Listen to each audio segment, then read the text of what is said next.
Good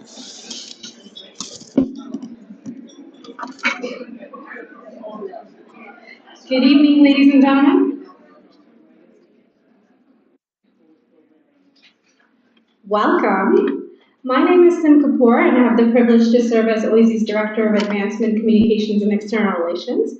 Before we begin, we wish to acknowledge the land on which the University of Toronto operates. For thousands of years, it has been the traditional land of the Huron-Wendat, the Seneca, and the Mississaugas of the Credit. Today, this meeting place is still home to many Indigenous people from across Turtle Island, and we are grateful to have the opportunity to work on this land. Now, it is my distinct pleasure to introduce our visionary and dynamic leader, OISI Dean Erica Walker. Dr. Walker is an award-winning educator, researcher, and author who joined OISI from the Department of Mathematics, Science, and Technology at Teachers College, Columbia University, where she served as a Clifford Brewster Upton Professor of Mathematical Education, the director of the Edmund W. Gordon Institute for Urban and Minority Education, and the department chair. She is well known for her collaborative leadership and research. A former public high school mathematics teacher from Atlanta, Georgia, her research focuses on social and cultural factors, as well as educational policies and practices that facilitate mathematics engagement, learning, and performance, especially for underserving students. She collaborates with teachers, schools, districts, and organizations to promote mathematical excellence and equity for young people. Her current research explores the role of storytelling in math education. Dean Walker is a champion for student success and is interested in developing new ideas and deepening our commitment to equitable education and opportunity. Let's give a warm welcome to Dean Walker as she joins us on stage to share her opening remarks.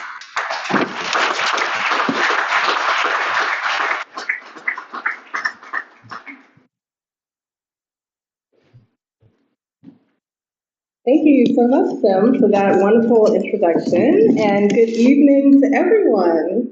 It's wonderful to see all of you here, and on behalf of the Ontario Institute for Studies in Education and the entire University of Toronto, I'm delighted to welcome you all to this special event. We are honored to be hosting more than 300 guests who are joining us both virtually, online, and here in person for the R.W.B. Jackson Lecture, named in tribute to OISI's founding director, Dr. Robert William Brierley Jackson. It is especially fitting that we meet in one of my favorite places on campus, the OISI Library, Canada's #1 education library and a real testament to the power of scholarship and community. I want to thank our librarian, Janaea Webb, for hosting us here tonight. Tonight's theme, From Teaching to Teaching Teachers to Teaching Teacher Educators, a journey toward quality education for all, is perfectly embodied by our distinguished speaker, Dr. Lynn Goodwin. Professor Goodwin's career spans continents and leadership roles, from Vice Dean at Teachers College, Columbia University, to Dean at the University of Hong Kong, and now the Thomas More Brennan Endowed Professor at Boston College. Her groundbreaking work on teacher and teacher educator development, equitable education for immigrant and minoritized youth, and comparative teacher education policy has reshaped classrooms and colleges of education worldwide. Last year, she received AERA's Division K Legacy Award, recognizing her exemplary contributions to our field. At OISI, we believe that preparing teachers is only the beginning, preparing those who prepare teachers, and doing so through a lens of social justice and human development is where transformative change really takes root. Professor Goodwin's scholarship reminds us of that responsibility and possibility. My heartfelt thanks to all of you for supporting this tradition of critical inquiry, and please join me in giving a very warm OISI welcome to Dr. Lynn Goodwin.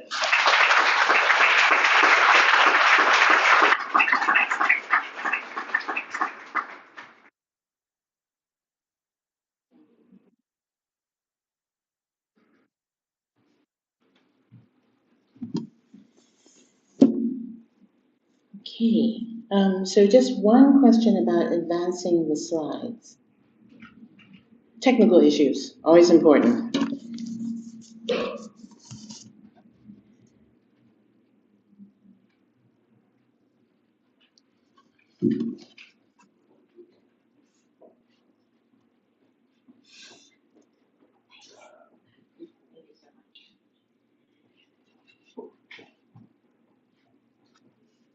So first of all, thank you for that lovely introduction. It was really so nice to hear from my good friend, Erica Walker, and it certainly is my honor to be giving the Oisey Jackson Lecture. Many thanks to Dean Walker also for her generous invitation.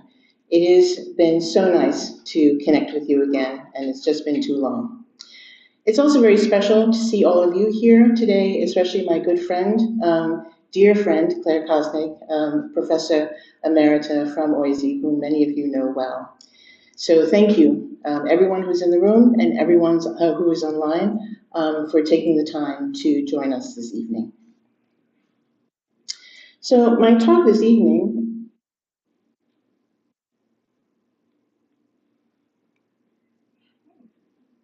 we have to work a little bit. Let's see. There you go. Oh, okay. Just had to have the touch. Is, as you can imagine, about quality education. And it is a topic that I can attest is a global obsession. In the past year, I have been fortunate enough to participate in many conversations in many different places in the world, all focused on this idea of quality education. Some of the places I've been have been Portugal, Scotland, China, Singapore, Finland, and Austria, where Eric and I actually last saw each other. And each of those meetings has gathered several,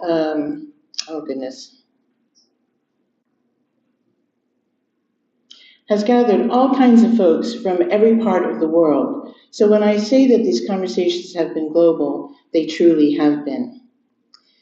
There's consensus that education is key to every good thing, whether you're talking about employment, or health, or social development, or civic engagement, or equity. But if you want good education, then good teachers are key. And if you want good teachers, and you all know this at Oisey, good teacher preparation is key. It's a very simple equation, an if-then sort of equation that none of us, I think, would argue against. But here's the thing. Quality education is actually something that's quite easy to achieve. It always has been. Historically, if you look throughout time, quality education has always been readily available and expected for some. But, oops, this is having a mind of its own.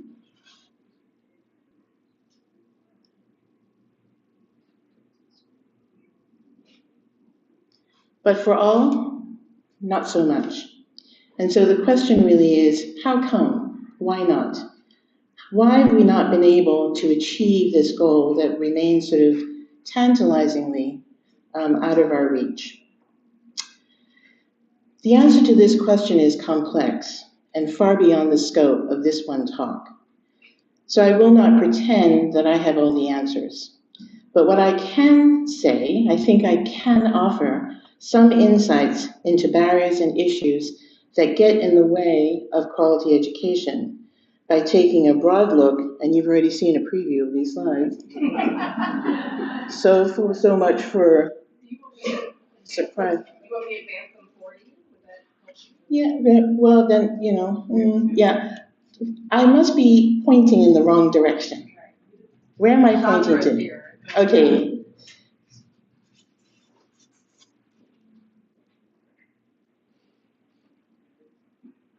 So I might tell the story while we're waiting. I do have some stories to tell. But, yes. So I'm just going to look sort of broadly at the education landscape.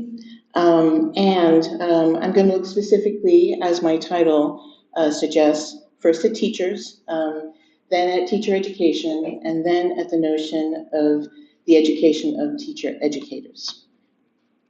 So my talk is organized around these three aspects, and I'm going to sort of pepper my conversation with stories from my own experience as illustrations. So let's begin. So thank you.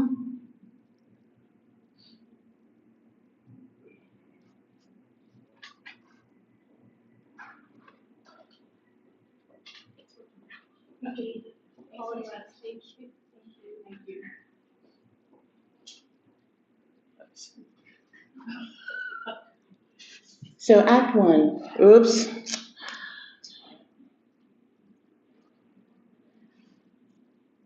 You get these things perfectly organized beforehand.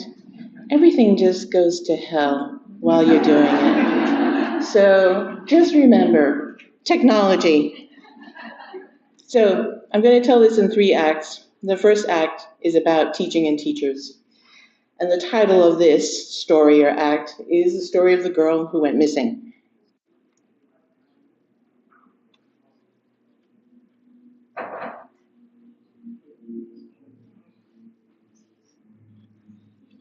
So that girl is me.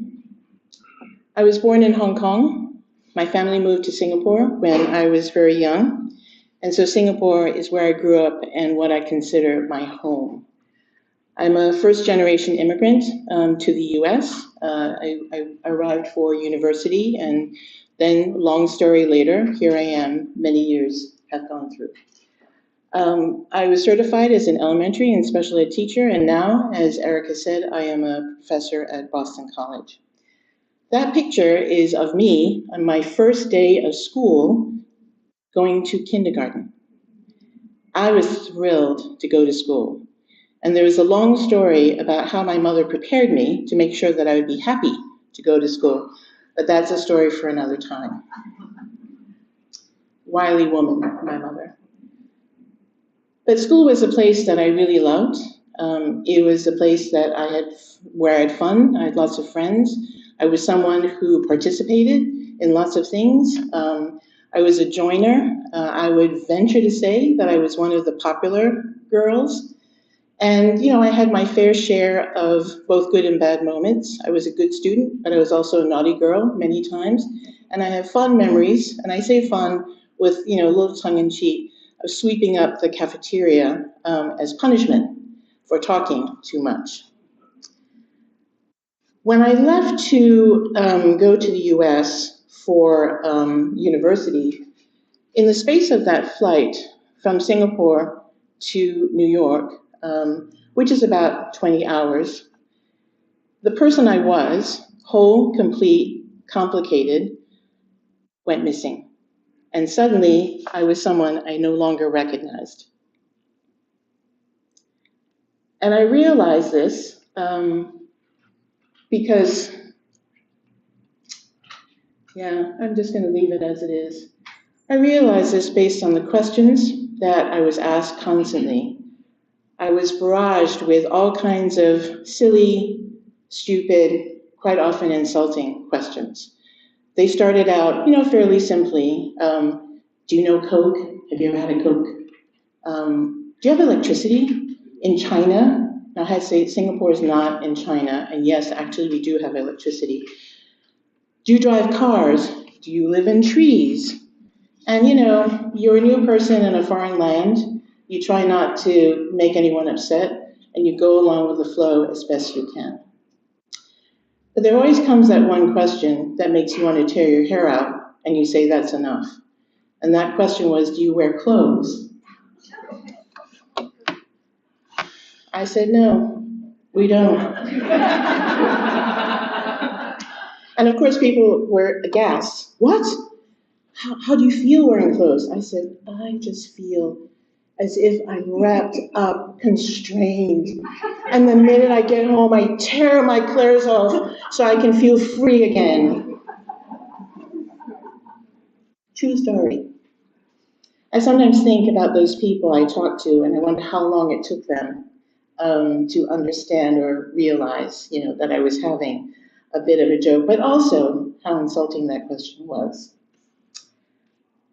Just in terms of the story, in some ways, I did live in a treehouse because Singapore, everything is very vertical, and so we lived in apartment buildings, not in single homes.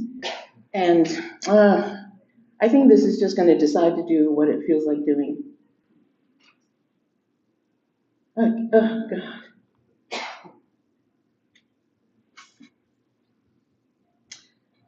But when you looked outside our home, we were level with the trees.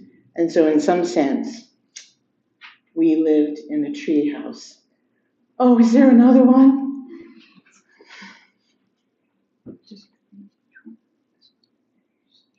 Well, actually, I wanted to be back here, but that's okay then, because I have something to say before this happens. Yeah, okay. I'm so sorry.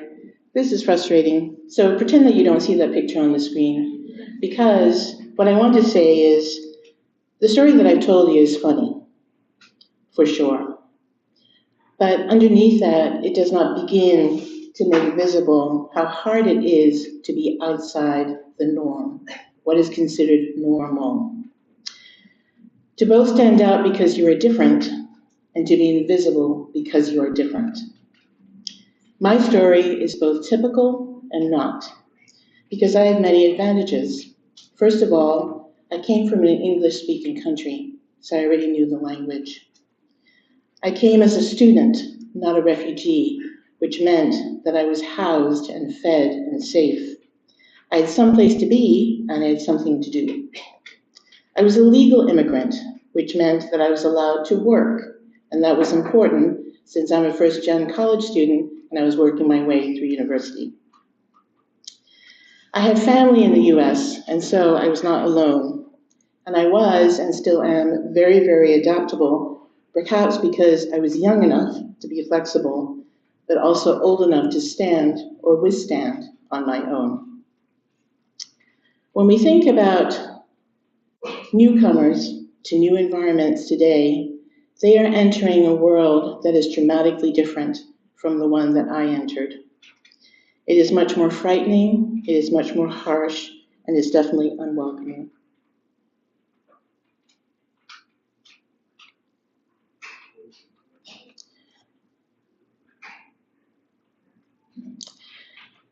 First of all, devastating wars and violence have forcibly displaced countless people from across the world. In 2023, the number was 117 million, and about 40% of those 117 million were children under the age of 18. Guess where we see them? In our schools and in our classrooms. According to UNICEF, thank you. There are 1 billion children who are multidimensionally poor, and that means that their poverty goes beyond dollars and cents. It's about poverty in terms of health, in terms of education, in terms of social services, in terms of where they live, in terms of the quality of the food that they get, in terms of the jobs that their parents may or may not be able to hold on to. Mental health is a rising concern. We talk about that all the time. And we all know that the COVID pandemic just exacerbated the health that we can sort of maintain spiritually and mentally because of the isolation and trauma that so many of us went through all across the world. According to data from the World Health Organization, 1 in 7 youth between the ages of 10 and 19 experience mental health issues. Suicide is the 3rd leading cause of death for young people between the ages of 15 and 29. There's a serious epidemic going on. So again, as I said, the world is more filled with pain and trauma, and our young people are feeling it. In the midst of all this, we have rising nationalism, and it's manifest in terms of protectionism, isolation, the tightening of borders, xenophobia. There is a growing sort of zero-sum game mentality where we don't want to share because if you get something, it must mean that I won't have it. And injustice and inequality have always filled the world with pain and suffering, but somehow it seems more virulent, visible, and just in your face all the time now. Racism, sexism, fascism has now sort of morphed into anti-woke sentiment that is using legislation to literally shut down histories and erase culture. These humanitarian crises find their way into classrooms. We have been discussing increasing student diversity for 40 years and what this demographic imperative means for teachers. What does it mean to teach students who are very different from you?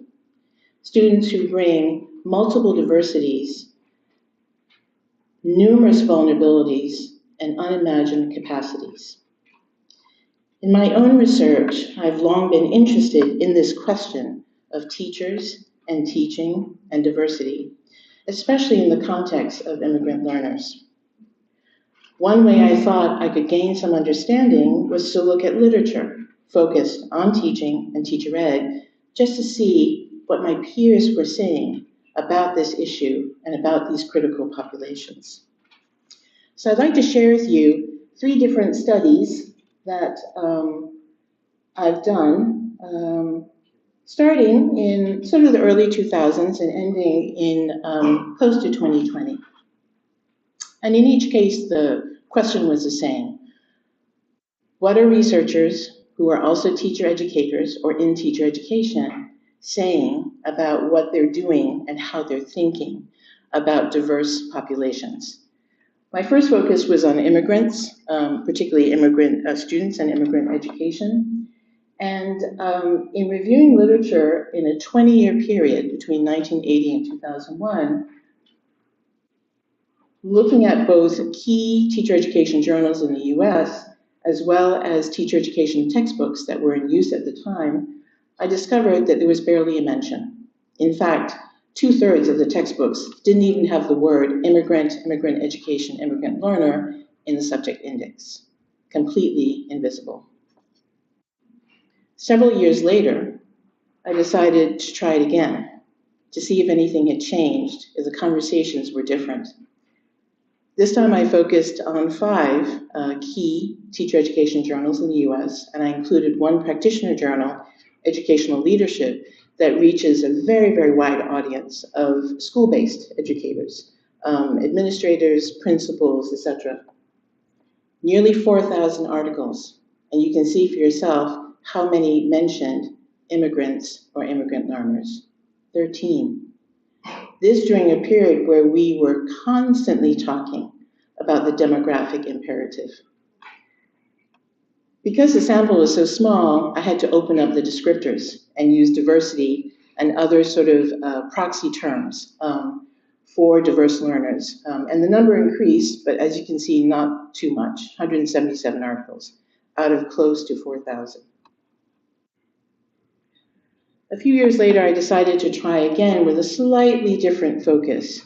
This time I wanted to not just look at or listen to what my colleagues were saying in the US, but what was being discussed internationally. And so I focused on 3 top journals, one from the US, one from the UK, and one from Australia.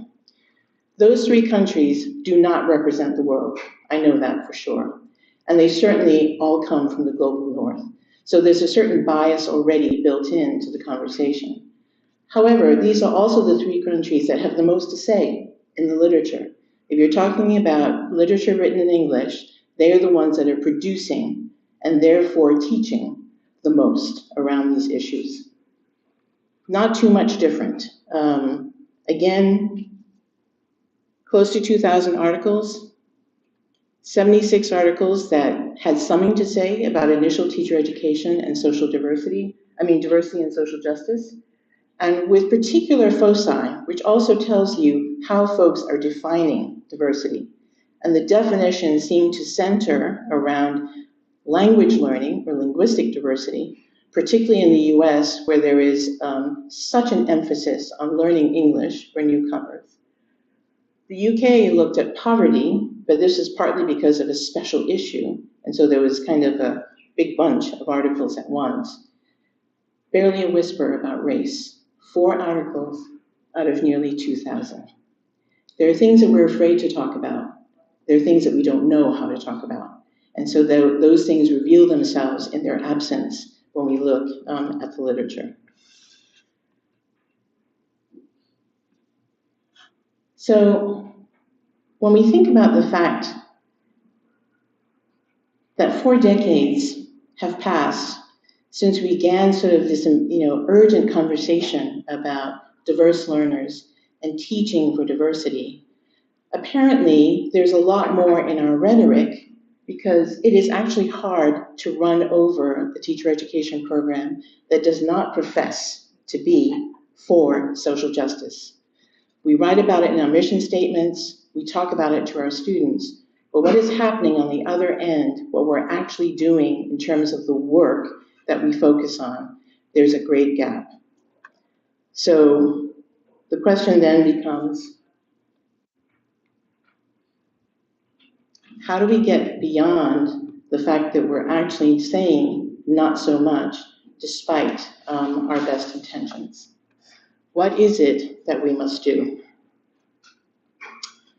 Well, first of all, teaching has been too much about what and not enough about whom. And that goes back to the title of the title of the story, Teaching, parentheses, whom. Even as a university student when I first arrived, I could have used even one teacher who truly saw me. I did not find one until graduate school. There was a reason I was silent in all my classes throughout university and way into graduate school. Teaching is a relational activity, and so is always, whether we like it or not, whether or not we agree, is a cross-cultural encounter that involves human beings coming together to learn about one another. So what must we do?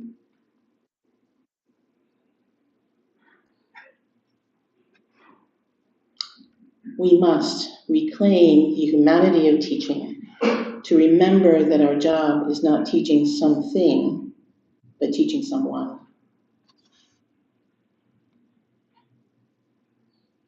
Act 2. We're going to focus now on teacher education, and the title of the story is about the worst job in the world actually being the best job in the world.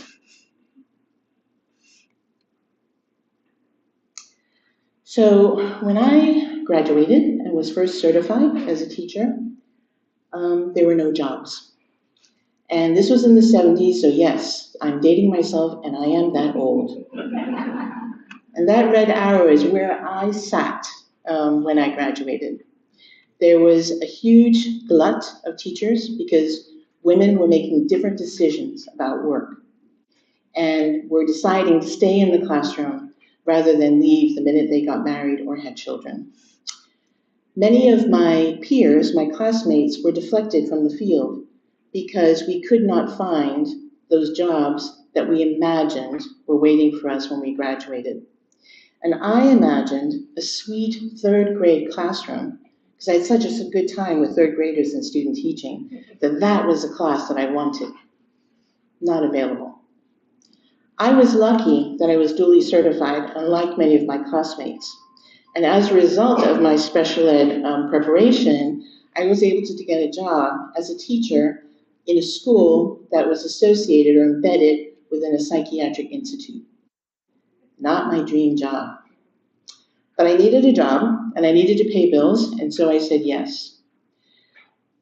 Interestingly, the person, Nancy, whom I was hired to replace, after I was hired, decided at the very last minute that she was going to postpone her departure for 2 months. I was annoyed. She was sitting in my classroom. I was ready for my job. But, as I said, needed a job, had been hired, was grateful that I didn't have to wait for her to actually leave. Little did I know that that worst job in the world taught me 2 very important things. The first was that induction and mentoring make all the difference in the world.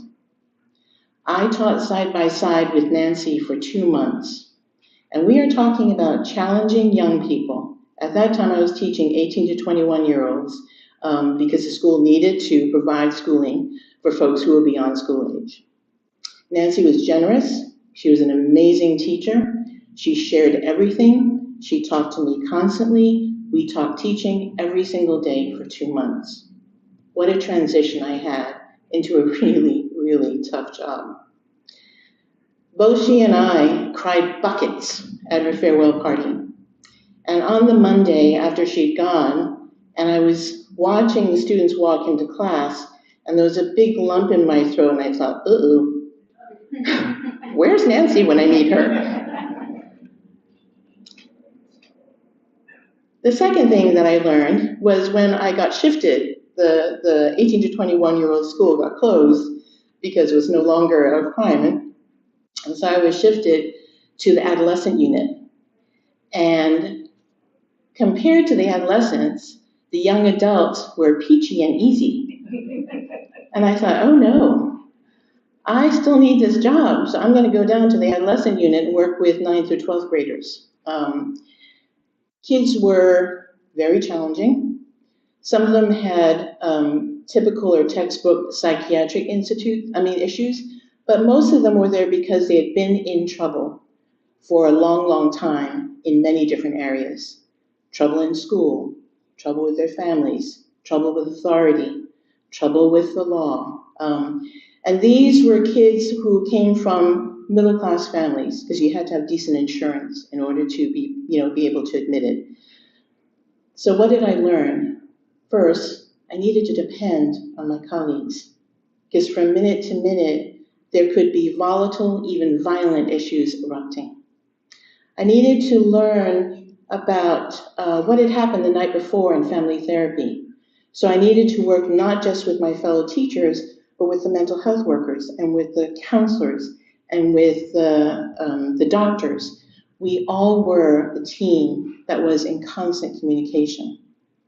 I learned what it meant to be a teacher who learned alongside other teachers and trusted them to have my back. Now, don't get me wrong, I received an excellent teacher education preparation. I was part of an excellent program, for sure. And I can say that without a doubt, especially from the vantage point I now have as someone who has been in teacher ed for a long time and really knows teacher ed programs and quality teacher education. But what I learned was what I needed to do in the classroom with kids. I knew what to do there. What I did not learn was how to be a teacher among other teachers. I did not learn how to be a professional, and I did not learn how to be a member, a contributing member, and an advocate for a profession.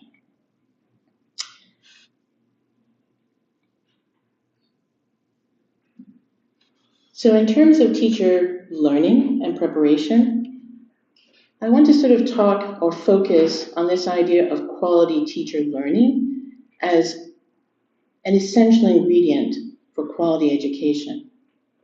When we talk about quality teacher learning, maybe it will happen. We focus on preparation. Everything is front-loaded.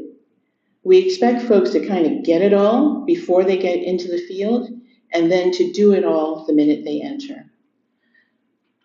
We always talk about lifelong learning for teachers, but that usually ends up being that kind of sporadic, professional development workshop, here or there, quite often mandated. There is a whole long list of things that we needed to have started learning in our teacher preparation programs.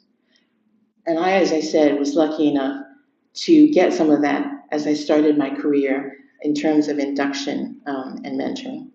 So I'd like to tell you about a study of quality teacher learning, what it looks like when teacher professional learning is visible, deliberate, and central to any notion of quality ed.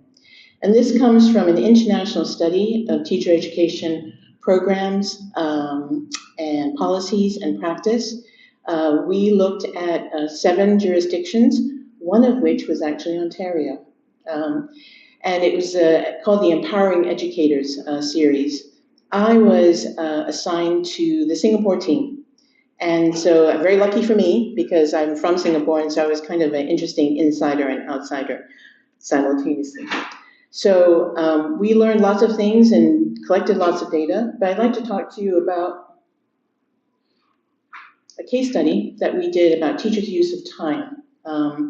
And how, because Singapore is always in the news about the ways in which teachers are supported and also respected. And so this gives you a little sense of how they think about teaching and what teachers should be doing. So if you look at this table, BT, ET, and ST stands for beginning teacher, experienced teacher, senior teacher. The numbers have to do with the number of hours each activity would take, or the amount of time a teacher would spend each week. And there are some differences, as you can see, in the number of hours teachers, especially for beginning teachers, so they would get a lower teaching load, but more time for planning and assessment. If you count up all the hours, the number of hours that each teacher was supposed to spend in a work week was the same. So it's a differentiation within, that number. The activities are sort of differentiated by color. So those that are in white are sort of school-wide activities that everybody did. The ones in sort of yellowy orange are the bread and butter of teachers' work, teaching, planning, assessing. There was structured mentoring, and as you can see, the beginning teachers had structured mentoring, which was put on by the senior teachers. The experienced teachers were exempt from that. And then the activities in the black lettering were all focused on teachers' continuous learning together. I want to also note that the hours that you see here are the minimum. So Learn and Grow, for instance, which was an opportunity each week for teachers to teach each other and share activities and talk about teaching issues. Minimum of 1 hour, but the school that we were in typically spent about 3 hours each week. An interesting contrast, if the slide ever comes up. Actually, you know what? I'm just going to skip this since I've already started the interesting contrast. Okay. Is the US. OECD conducted the TALIS study. It's actually conducted a couple of them. TALIS is Teaching and Learning International Study. And they looked at all kinds of aspects of teachers' work. And one aspect was the amount of time teachers spent, quote, teaching. And teaching was defined as in the classroom, in front of students, instructing. You can see the average, and you can see the US numbers versus the Singapore numbers. Big difference. Although the work week, US and Singapore, not so different. So it's not as if people are putting in less amount of time in Singapore. They're putting in the same amount of time pretty much. But can you imagine what you could do with 10 hours a week in terms of teachers' professional learning while they are in school? Another interesting contrast was a look at 8 indicators around this notion of teacher collaboration. And they have a whole bunch of things, co-teaching, observing in other people's classrooms, etc. And the US, unfortunately, stood out as being above average, but not in a good way, in never doing any of these things other than collaborative professional learning. So,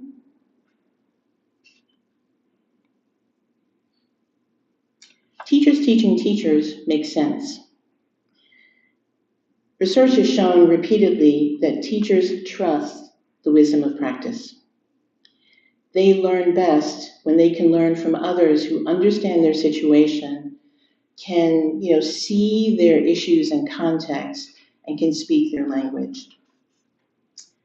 If you want teachers to be learning together, you have to structure time so that there is space for them to do that collaborative learning, and so that they can meet their goals together in order to then provide quality education for students so that they can meet the goals that they have. So what must we do? First of all, we have to stop thinking about teaching as one thing. And that one thing is you're not teaching unless you're in front of kids, instructing and telling them what to do. Teaching involves so many other things, and anyone who's been a teacher knows that. But most teachers do that in between. They do it at night. They do it on the weekends. The thinking, the planning, the creating, the developing, the learning with others is all teaching work. So we have to think about teaching as something that goes beyond pre-service, continuous and deliberate along a career, because learning together is essential teaching work. And Act 3 is going to be about teacher educators. And this is a story of happenstance. So I am proudly a teacher educator. I have been for several decades, and it is a profession and work that I value and think is critical and important and is something that has fed me throughout my career. But I will say that I did not decide to be a teacher educator when I went to my doctoral program. Doctoral programs are designed to do one thing, and that is to develop researchers. They are definitely not designed to prepare teacher educators. And so when I started my doctoral program at Teachers College, Columbia University, I was lucky enough to be hired as a doctoral instructor in the initial teacher education program focusing on elementary and middle school education. And I was not just lucky to be hired, but I was lucky to be hired by the kind of program it was. Not isolated teaching, you teach these courses, I teach those, and we don't see each other, but co-planned, co-taught program where we were constantly in meetings and always talking about teaching. It was also a program where doctoral instructors got to do all kinds of stuff. So it wasn't as if some things were reserved for other people. And I think some of them, some of that happened because some of it was scout work. Taking care of admissions was not everyone's, favorite activity. And so as a doctoral instructor, I got to learn about admissions.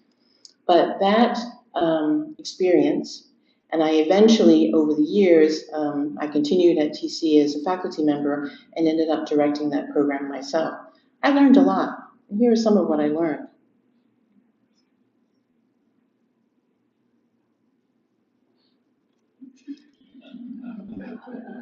Now, I tried to squeeze as much as I could into one slide.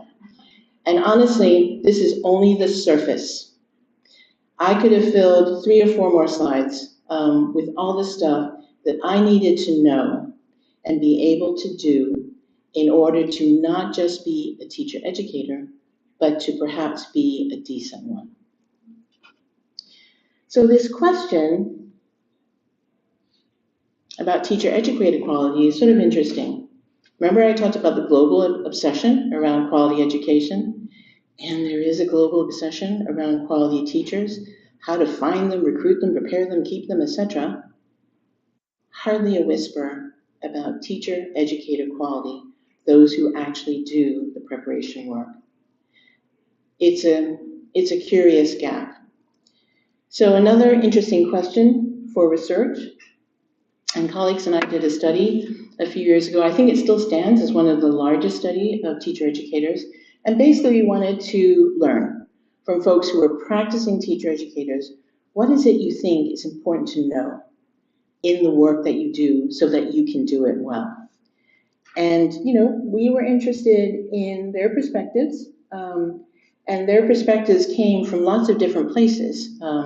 They were folks who had lots of experience in education. As you can see, the mean was over 20 years. They were very typical of the teacher education professoriate, mostly female, mostly white, mostly from the US. It was a US-based study, but we had some international folks in the mix. Most of them were tenured or tenure track, and they worked sort of in different institutions, pretty evenly divided between those that focused on research, those that didn't focus on research, and those that were kind of in the middle. So we learned a lot of things. It was a mixed method study, and we collected piles of data. But the most important question that we wanted answered was, what do you think was most important to know? And what do you think their answer was? Everything. There was not one thing that was not on the list. They wanted to know about programs. They wanted to know about practice. They wanted to know policy. They wanted to know about state mandates. They wanted to know about how to navigate politics and institution, how to work with school partners. I mean, again, going back to my crowded list of things that I learned, there are many things to know before one does teacher education work. So this is the problem. Too many folks who are hired to do teacher education are A, not prepared to do it, B, sometimes not qualified to do it. There are folks doing teacher ed who have never been teachers even themselves. And C, many of them have not chosen to do it. They step into it by accident. Why? Because teacher education, the professoriate is quite often a revolving door. Folks use it as an entry point into the university, and they step away from it as quickly as possible because it is low status work. You know that old adage, those who can do, those who can't teach, and then there's the third, those who can't teach, teach teachers. So we are not in a good place in terms of how we are perceived, as professionals and as a profession. Teacher education then becomes a matter of geography. The common sentiment is, if you've taught, you can teach teachers. You simply sort of transfer that experience from one place, K-12, to another place, university. Teacher education really becomes a matter of relocation or geography. And finally, oh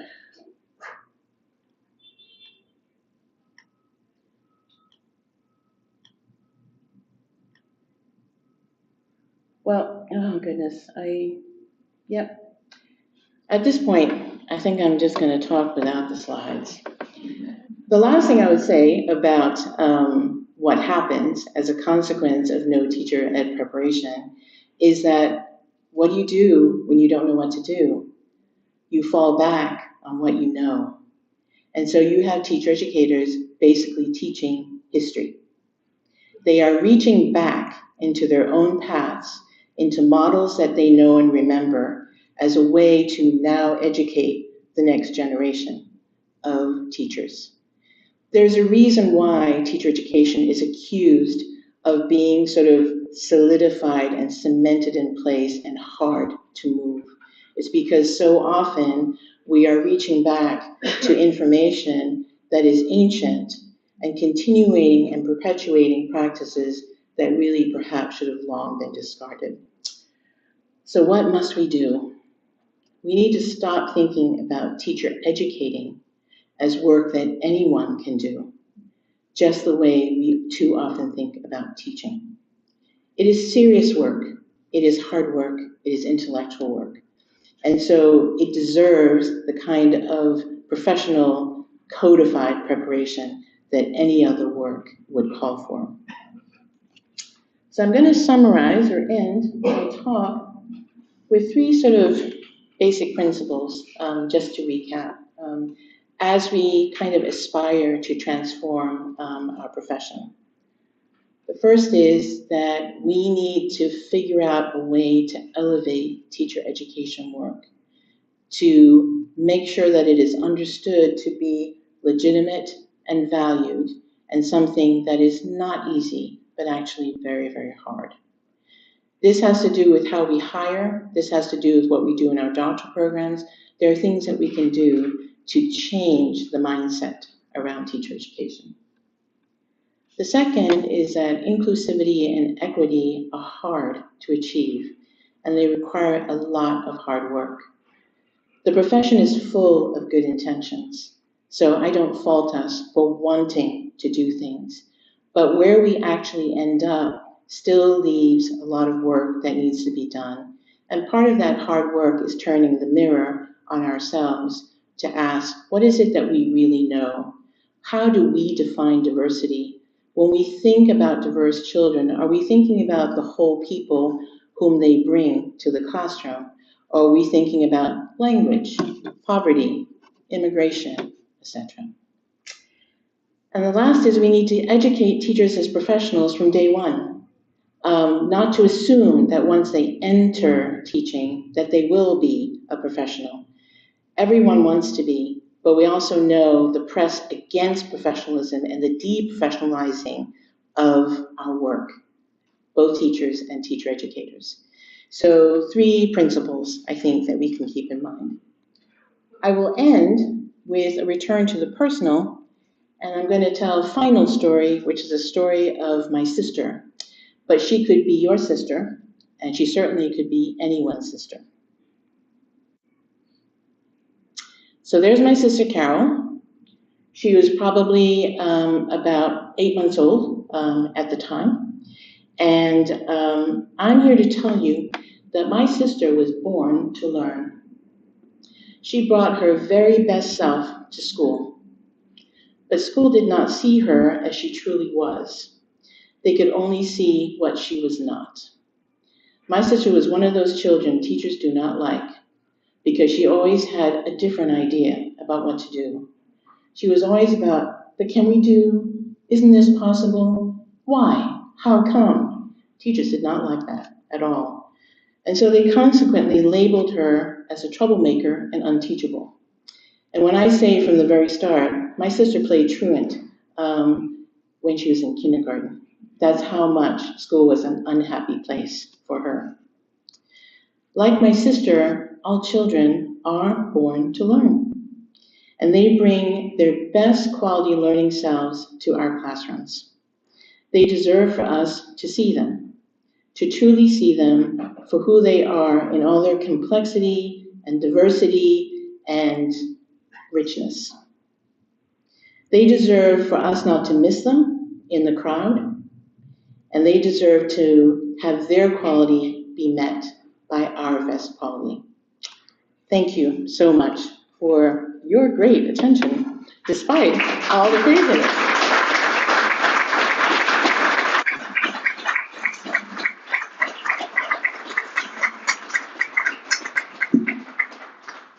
And I'm so sorry about all the technical difficulties. You don't know how much I work on these slides, but there you go. It's all good. Thank you. Thank you, Professor Goodwin. Another round of applause.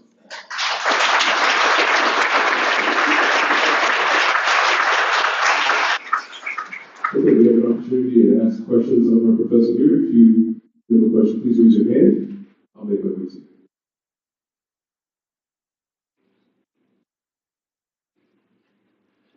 Okay. I would just ask that everyone keep their questions brief. Thank you. Okay, quagmires and polemics touch your 6 senses in your 7th textbook. The depression of ambition, winter personalities, colder than ethics, the immigration platform of construction, children become parents, the children's round table of moral quadratics, qualitative and quantitative conjectures, your patient as dentist, Harry Carey is not good. What was your greatest achievement in pedagogy and curriculum? The cosmos of gender sensitivity, we the collective, all aspire to the good and the unknown good. That was beautiful. Thank you so much. Should I answer that question? I don't know what my greatest achievement was, but yeah. I think that, thank you so much for, that poem because it illustrates the complexity of things, right? That the minute we think we know something or someone is when we realize how little we know. So what would be a great achievement for anyone, let alone me? And that is, I think, to always be conscious of the fact that our knowledge is partial. and we cannot see beneath the surface.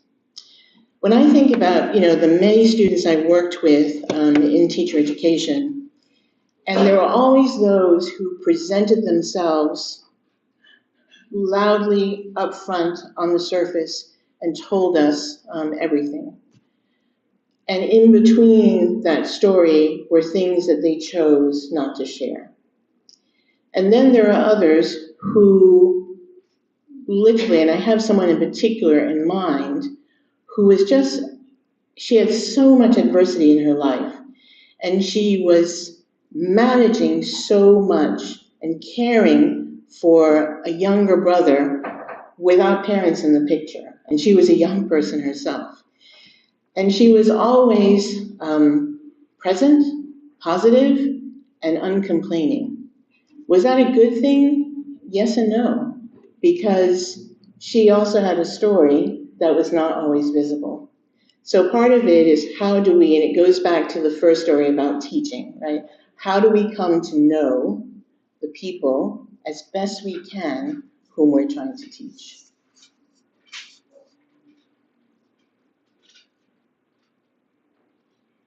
Any other questions? Let me see.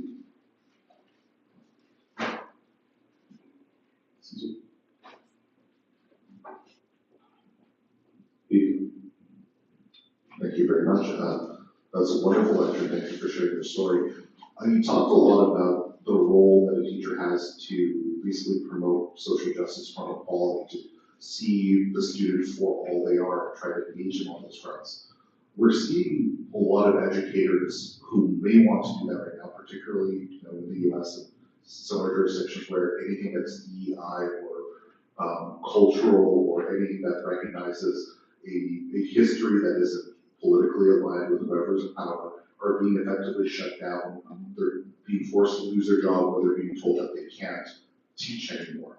They're being either fired or defunded. And first it's at the K-12, and now it's even happening at the university level. Yeah. How can educators continue to promote these wonderful things without fear of losing their jobs, without fear of effectively being fired or unfunded? Right.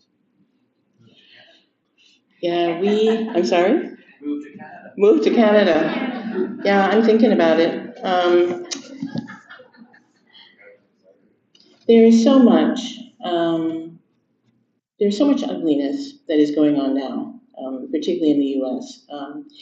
And I have actually been looking at this issue and just horrified at the legislation that's being passed.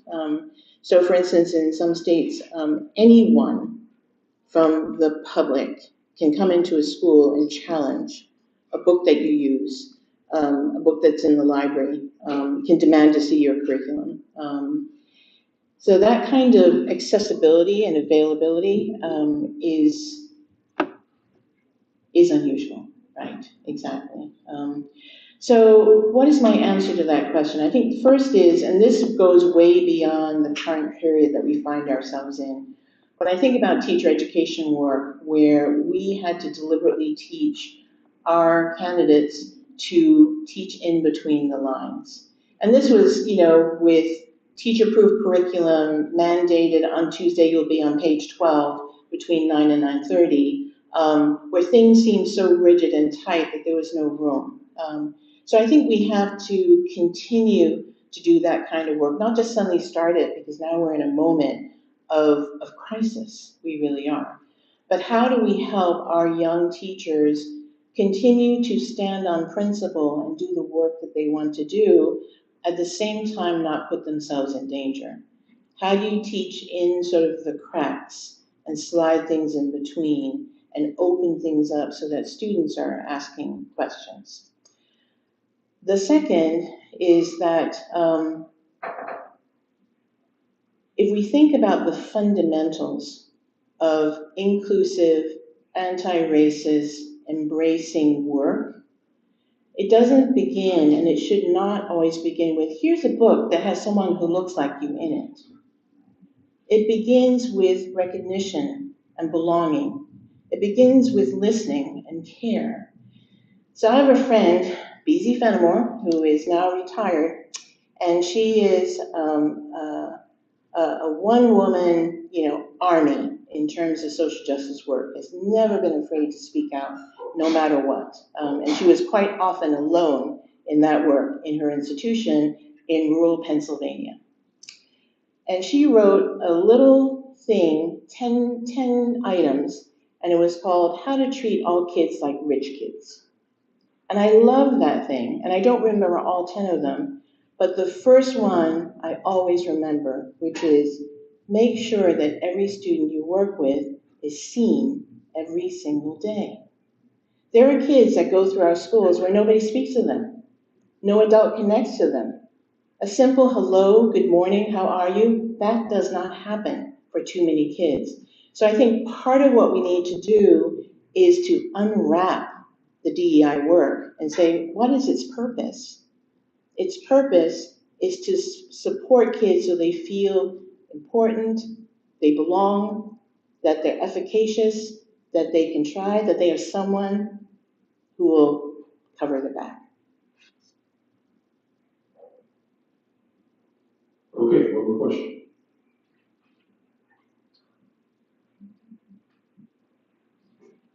Nandri. So I just wanted to say it was nice to see Nandri on your slide. So I'm so grateful that you were able to relate to me today, and I really enjoyed your presentation. Thank you. Oh, Nandri. thank you so much. Thank you so much. I know that, but let's throw this to Dean Walker to provide closing comments.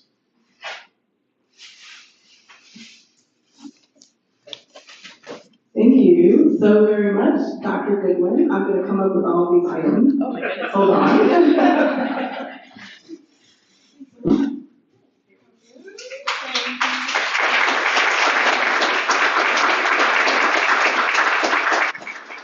We want to thank Professor Goodwin for her inspiring, thought-provoking storytelling today. I think we learned so much.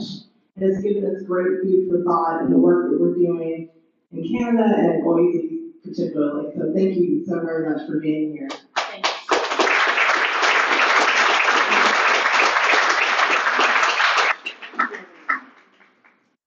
And with that, we have refreshments at the back, and we'll be up front if you want to greet our speaker. Thank you so very much for coming. Thank you.